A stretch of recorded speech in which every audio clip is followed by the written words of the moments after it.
So ayun, mapagpalang tanghali. So mainit na. Meron tayong tinitingnan dito 4.7 no kuya? 4.7 hectares. So napakahaba ng frontage nito. Almost 100 meters frontage sa pagkakatansya ko. So kahit sabihin na nating 90 more or less, 90 meters more or less para saktong-sakto lang. So napakalapad rice land.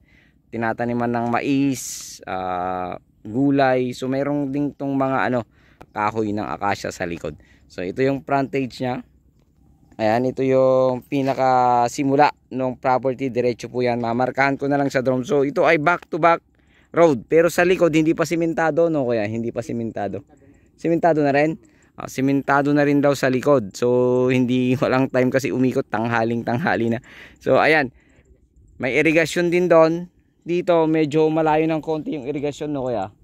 Malayo ng konti. So pero doon merong irrigation doon. May deep well din. Nakikita ko may deep well dyan na nakalagay sa gitna. So yung tenant naman nito nakausap na ng seller natin kaya wala namang maging problema. So 4.7 hectares at meron po itong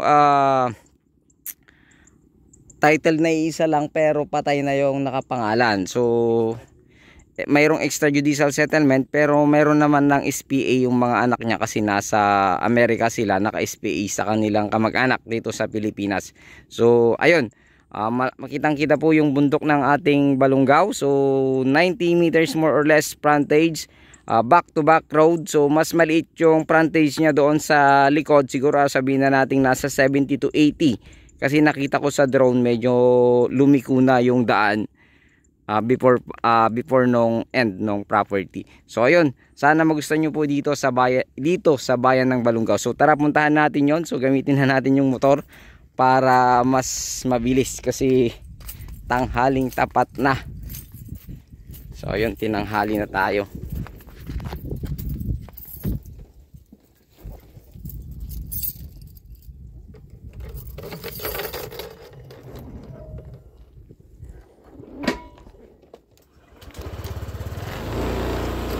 So yan, ito yung property. Ayan yung umpisa.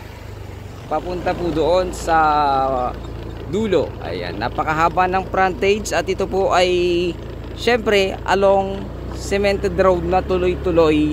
Kaya naman ang dalawang sasakyan magsalubong yung 4 wheels, kaya naman. Pero syempre gigilid kayong parehas. Pero nasubukan ko na kasya po.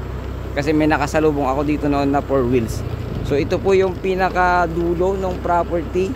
Dito sa may mga kwan ng mangga, dito sa walang tanim. Ayan, dito sa part na ito ng property. Ayan, ito yung dulo kuya.